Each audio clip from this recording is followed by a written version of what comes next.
11. The Pearl. The day started well. Marty woke with the returning light. For the first time he saw the glow build up in the mossy roof over his head. The waters of the lake turn indigo and then blue. He watched Thurgood's slow wakening. It was more like a man emerging from a trance than from sleep. Eyes opening first and seconds passing before the first movement tremored the slack of immobility of his body. Marty was by him and talking. Before night fell, Thurgood had been telling an anecdote about his Dutch grandmother, and Marty picked on this. Had she really made her own cheese in a churn? Thurgood said, "She did. It was wonderful cheese. I never tasted anything like it anywhere else." Not even, Marty wondered, in the turnip cheeses that grew in the cave. But he did not want to draw Thurgood's attention in that direction. What was so good was the animation in his voice and face. Marty said, "But by herself and in a churn?" "Well, it was powered," Thurgood smiled. "She was born in 1901, not in the Middle Ages, but she did it all herself. Wouldn't let anyone lend a hand. She sold it too, in the town. There were people who drove up all the way from New York to buy it. At least, I suppose they had other reasons for driving up, but that was the way it seemed to me as a boy.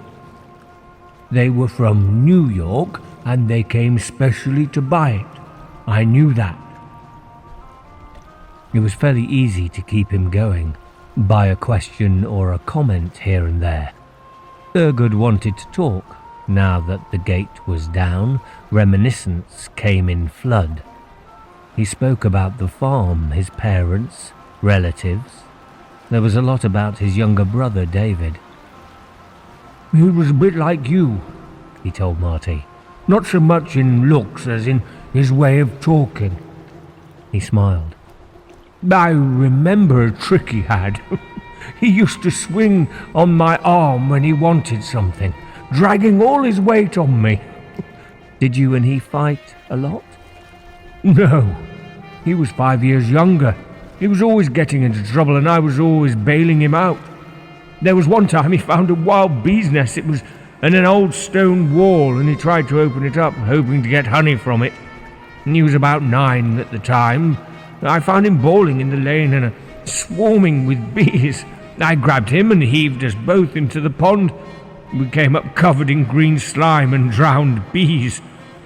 But Mother still had to comb them out of his hair when I got him home."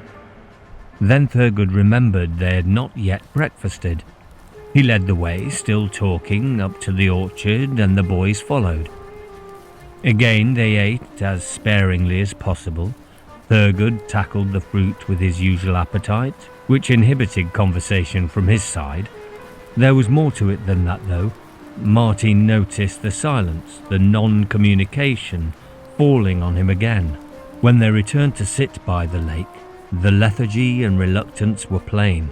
Once more, Marty's remarks were getting little or no response. All Thurgood seemed to want to do was sit and look, brooding across the water. Marty persisted and gradually felt he was getting somewhere, starting to win him back to human memories and human feelings. The second setback was the more shattering because of this. Thurgood, almost in mid-sentence, stood up and walked to where the plant raft floated by the shore. He made no farewell but jumped on board, and the raft took him out into the far shimmer, the haze of moss glow and water. The boys swam and idled while he was away. One of the tree's branches was broad and strong enough now for them to walk on. It reached out over the pool and they could dive from it. The floor of the pool was brighter than the rest of the lake, and they dived down against the buoyancy and ran their fingers through the short, silky strands that carpeted it, scattering luminosity in the water as they did so. When Thurgood returned, the aloofness was complete. He made no attempt to discourage them from sitting by him or talking to him, but ignored them completely. Steve drifted away after a time. Marty kept on, trying to ignore the hunger pangs which were beginning to bite. He felt he was going over and over the same ground and wondered if he were boring Thurgood as much he was boring himself. There was no indication, though, of even that much reaction. His body was here, but his mind was still with the plant. A new fear began to emerge that the plant would summon them again to the island. If that happened, they could not refuse, and Marty remembered the overwhelming effect of their last visit. It was probable that each encounter with the plant sapped willpower that much more. It was taking all his effort to hammer away at Thurgood. Steve had given up. To stand in that dazzling light and feel that calm, all-knowing voice echoing deep inside his mind, the very thought of it made him weak. Apart from that, there was the possibility that the deepening of the plant's probing and understanding of their thoughts could reveal their plan to escape. If the plant were to ask direct questions, it might be impossible not to answer truthfully. Against this fear and the growing hunger for the fruits which hung from the trees only a few meters away, Marty set determination, a refusal to give in. He slogged away, battering against Thurgood's adamant silence, trying one thing after another. His grandmother was a promising subject, the younger brother another. It was the latter that, on perhaps the 10th attempt, turned the key again. Marty was saying how he went fishing with his father at the reservoir in the bubble, and asked Thurgood if he had ever fished in the same way. Thurgood said, "No." There was a pause. "My father didn't like fishing. He was an impatient man. I used to go with one of the hands, and later I took David. There was a place just across the hill where the river widened at the edge of the wood." Marty had got him going. The channel was open and he had to keep it that way. Hunger was disregarded. There was only fear that something would happen to break the continuity. As time wore by, the possibility of their being called to the island lessened, but the possibility of Thurgood deciding he wanted to eat increased. There seemed to be a pattern of 2 trips to the orchard after waking and not long before nightfall. He had an idea that this second one had been delayed by their talking, that Thurgood had become so engrossed in memories that he had forgotten to be hungry. But he might still choose to go, and if he did, the delay would mean that much shorter a time after in which to reawaken him to humanity. He pressed on, putting up fresh questions almost before Thurgood had answered the previous ones, feverishly laying new trails for him to follow. He got him on a long, involved account of a hunting trip. Steve had caught the urgency and was prompting with him. Then Thurgood checked, faltered, said, "Well, I think... aren't we missing supper?" Both boys started talking at once. Watching Thurgood, Marty saw him start to say something, then hesitate. The look in his eyes. Was the light a fraction less bright, or was that an illusion? He grabbed the torch which he had kept by him, switched it on, and flushed it in Thurgood's face. Thurgood said, "What's the idea?" Intermittent flashes might be best. He switched the light on and off, directing it at Thurgood's eyes. Thurgood put his hand up, but the motion was one of normal reflexes, and the light of the moss was now unmistakably darkening. Thurgood was protesting. Bearing him down, Marty cried, "Stay awake! Don't let go! You must stay awake!" I don't understand," Thurgood said. "What's all this about?" He looked round in bewilderment. "It's dark. I'm awake now. I ought to be asleep. The plant..." Marty kept the light flashing. He said urgently, "We've got to talk to you. You've been conditioned to sleep as soon as darkness falls, but you mustn't. We want your help." Thurgood said slowly, "Help? What sort of help?" To get out of the caves. Why? Marty kept the light steady on him now. The expression on his face was one of puzzlement. Aren't you happy here? Don't you have everything you want? It's not that, Marty said. We want to get back to our homes, our folks. There was no point, he realised, in talking of the horror of having to submit to the plant. Thurgood could not be expected to see that, to understand what had happened to himself. He spoke instead of how much they were missing their friends and families, and Steve rallied him, backing him up. He watched Thurgood's face in the torchlight and saw a kind of understanding, a grudging assent. Thurgood said at last, I don't see how you could get out anyway.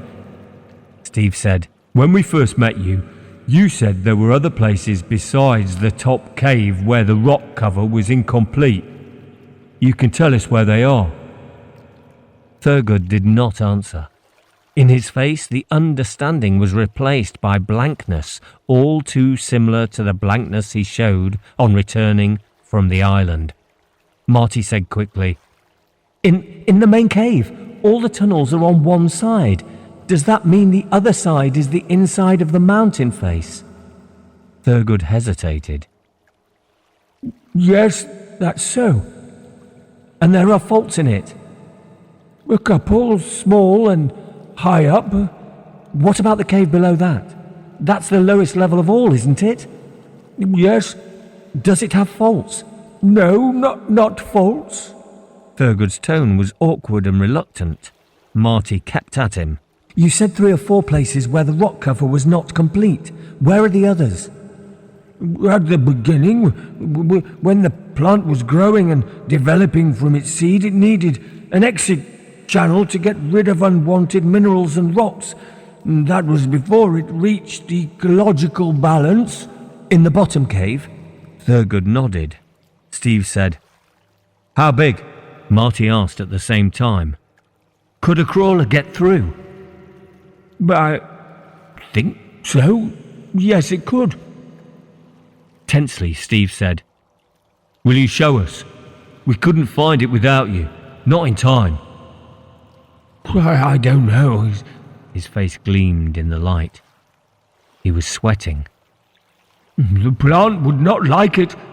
They argued with him, in turns or together. He kept stubbornly to the same point. It was not something of which the plant would approve. That was what mattered essentially. He understood their wanting to leave, but he could not go against the plant's wishes. Instead of softening, he seemed to become more obdurate as time went on. In the end, he said, with an air of finality, I'll talk to the plant tomorrow. Tell it you want to leave and ask it to help. The plant will do what's best. It only wants you to be happy. If Thurgood did that, Marty realised, they were finished. There were 100 different ways the plant could stop them, ways which probably would not need to be used because each day saw them a little less able to stand out against its influence. Steve started to say something like this, but Marty knew it was no good. Thurgood could not be budged by anything which might seem to be an attack on the plant and its benevolence. It was his inner core of humanity which was important. They had reached it and they must use it. His young brother David, whom he thought Marty resembled a little, his trick which Thurgood had mentioned of swinging on the arm when he wanted something. Marty passed the torch to Steve. He reached for Thurgood's arm, grabbed it, let his own body fall against his. He said, looking up into his face, Help us, Andy. Help me. I'm in a jam. Get me out of here. Thurgood stared at him. His face showed that he had seen the stratagem for what it was. He shook his head slightly. He was going to refuse, Marty thought despairingly. Then the expression softened. He said, Okay. If it's what you really want. They made a quick check of the crawler. It was not really adequate, but the important thing was to get moving before Thurgood had a chance to change his mind. He had been silent and preoccupied during the journey up through the caves. Though the boys had kept up a running fire of talk to distract him, now he stood awkwardly inside the crawler with a strange blank look on his face. Steve said, "Seems okay. You gonna drive?" "No," Marty said decisively. "You're the better driver. Set her rolling as soon as you like." Steve got into the driving seat. Marty said to Thurgood, "She may bump on that steep slope before the tunnel. Better hang on to one of the grips." The crawler was moving slowly forwards, the cave ahead brightly outlined in its headlight beams. Thurgood had not moved, and Marty went to him and put his hand on the grip. He let it rest, but he was not holding tightly. As they lurched down the first slope into the tunnel, he staggered, and Marty had to help him keep his balance. Steve held the crawler for a moment on the lip of the second descent. The beams cut a swathe of brilliance through the air and lit up the roof of the cave at the far side. Marty felt uneasy. Their progress was neither visible nor audible from the island on the lake, and all this part of the plant was asleep. But he still wondered. There must be reflex action of some sort. To cope, for instance, with anything breaking through the top cave, and some level of stimulus to trigger it off. Walking through the caves at night had not done so, but two boys and a man walking was not the same as a crawler battering its way along. He was relieved when Steve engaged the climbing spikes and the crawler tipped for the steeper descent. The lights now showed the drooping trees below, nearer and nearer as they reached the bottom. To the right there was a place where they were more thinly spread, with room to get between them. They thinned still more, and the flat expanse of fuzz was in front. They roared across it and under the arch, avoiding a clump of the spherical bushes. Steve had to cut across the edge of the thicket of cactus things. They loomed up, spiked and angular, and the right-hand track crunched over them. Ahead at the bottom of this cave was the opening to the one which Thurgood had said was the lowest in the system. The one, though, which, in the earliest stage of its existence, the plant had excreted the materials for which it had no use. The way was clear, and Steve increased speed. Something occurred to Marty as he did so for the first time. Even if they forced a way out, there was no telling where they would be. The break could be halfway up the mountain, with a drop of hundreds of meters below. He shuddered and put the thought away. There was no point in dwelling on it. The last cave twisted slightly to the right. They were through the opening, and Marty said urgently to Thurgood, "The weak spot, where is it?" He hung on his arm as he did so, repeating the gesture which had worked before. Thurgood said, "Down there." He sounded dazed. "Where the cave wall recesses to the right of that outcropping." Steve said, "I'll have it," in a different voice. Thurgood said, "Wait!" Steve stopped the crawler. "What is it?" Marty saw what was happening. The moss was starting to glow outside the circle of the headlight beams, above and all around them. "It's coming awake," he said. "Push on fast." "No," Thurgood said. He looked like a man listening to something at once far away and very close. "The plant does not want this. The plant wants you to stay." Steve had set the crawler moving again. Thurgood moved towards him, hands reaching to grab. He was stronger than they were, and there were a number of ways in which he could immobilize the crawler. Marty realized that he still held the torch in his right hand. He was not sure whether it was heavy enough, but there was nothing else to use. As Thurgood caught hold of Steve's arm, he swung the torch in an arc and crashed it against the back of Thurgood's head. He tottered and Marty hit him again, a more glancing blow. This time he dropped. Steve did not look back to see what had happened. He was occupied with the controls, increasing the speed of the crawler and pointing it at the slight recess at the end of the cave. Something else was happening. Things were growing in their path. A thicket of plant tendrils was springing up from the moss, plucking at the treads which crushed through them. Could it stop them? He thought they were slowing. Then Steve used full power and the resistance was overcome. The wall was closer and closer. It looked solid, the glowing moss that covered it no different from that anywhere around. A few meters, a meter, they hit. The dazzle turned into blackness, and there was the feeling of the crawler checking against a new resistance, but one which was dragging, not solid. It lasted only an instant, and they had burst through. There was light again, but the light of the beams illuminating the weathered, arid rocks of the moon's surface. Steve had brakes and spikes on. The crawler slid through stone dust for maybe 20 meters before it came to a halt. They were at the top of an alley leading steeply down to a small plateau. They were in shadow, the sun invisible behind the western peaks. Marty did not know how long they had been in the caves, but the lunar day was near its end. He looked back up the slope and thought he saw 2 or 3 specks float and drop. He could imagine the storm of leaves inside as the plant repaired itself. Steve said, "We made it." Marty nodded. "We made it." Thurgood groaned and stirred. Marty watched him recover consciousness, clutching the torch. Which would it be? Relief at being free of the plant's domination, or anger that they had prevented his attempt to stop them? Rejoicing or violence?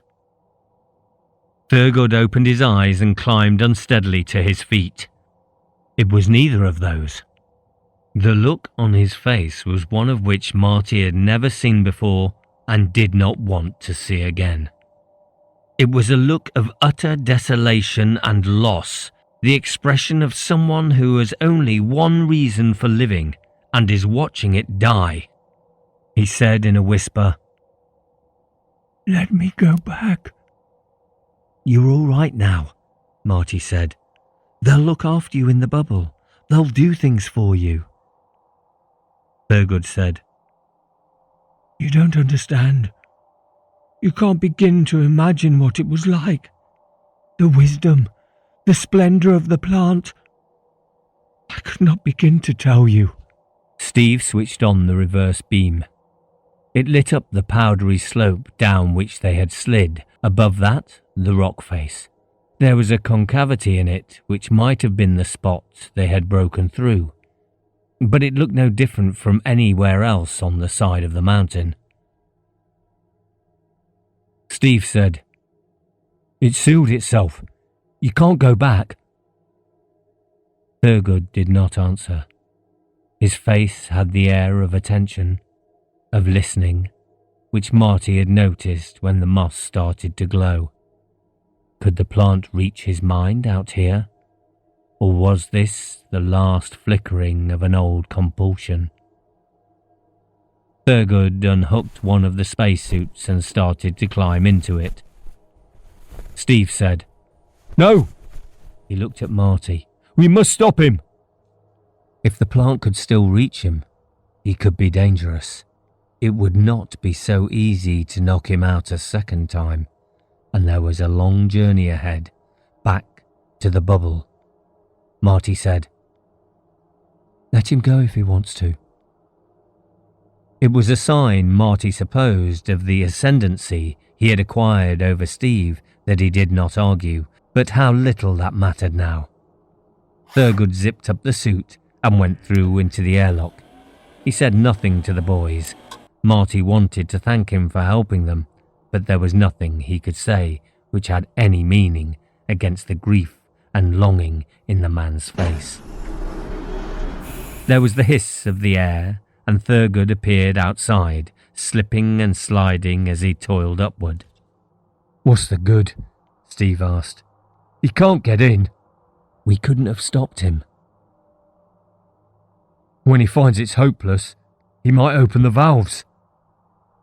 And if he did, Marty thought, would it be so much more terrible than carrying that misery through a world in which every soul he had known was dead and gone? Splendor, Thurgood had said. Something they could never understand, that he could not begin to explain. It might be so. When the grain of sand entered the oyster smothered it to protect itself. But what resulted was a pearl. He watched as Thurgood reached the rock face and leaned against it. He did not want to witness the man's agony and turned away. It was Steve's cry of astonishment which pulled him back, in time to see that which looked like rock incredibly splitting, to see Thurgood forcing his way through against the outward rush of air, and to see the way closing behind him as he re-entered his paradise. Steve asked, "What are we going to tell them when we get back?" It was a big question. They had discovered something which would excite the whole of mankind. The first alien life, alien intelligence. Instead of being punished, they would be made much of. The scientists would listen attentively to every word they spoke. They would be asked to pinpoint the mountain on the lunar map, perhaps even to accompany the expedition that would be launched as soon as possible, to make a full exploration and investigation. And then? Rock drills ripping through into the living being of the plant, testing laboratories set up in the lake cave, analysing the fruits that might enable man to live forever. They would probably try to do as little damage as possible. The days of slaughtering the dodo to extinction were over, but it would make no difference. The plant had absorbed one irritant and could have absorbed two more, but it could not absorb scientists and their instruments, all the power and curiosity of man. Its eons-long life would gutter away in death. It had tried to assimilate them to itself, but only because it could not do otherwise. Afterwards, when they were free, it had called Thurgood back, but had not bidden him to destroy these witnesses to its existence and its hiding place. For all its wisdom and age and might, it was vulnerable, defenseless against evil. Marty said, "Nothing. We went out in the crawler, took a look at first station, explored around. That's all." Steve said, "They may check our supplies. We won't have used much oxygen and food as we should. We'll work it out roughly and ditch that amount. We'd better ditch Thurgood's diary too. And we're a suit short. We damaged it and left it behind somewhere. Will they believe that? What else can they believe? That we last saw it on a 100-year-old man who walked into a mountain?" Steve said, with resignation, "We're heading back into a load of trouble." "Yes," Marty grinned. "It doesn't last though, and the sooner we hit it, the sooner it's over. You drive, I'll map read." The crawler started on down the slope. They reached the plateau and he looked up to see the misty globe of Earth overhead. He thought of Thurgood inside the mountain, making his way through his beloved caves to the lake and the island, and the bright pulsing light that beamed from it. When he himself was an old man, Thurgood would still be there, unchanged, eating the fruits that never cloyed, worshipping the splendour and wisdom of the plant. He was glad to be free, glad to be on his way home, but there was a glimmer of something underneath the gladness, only a hint of a feeling. But he wondered if it could be envy.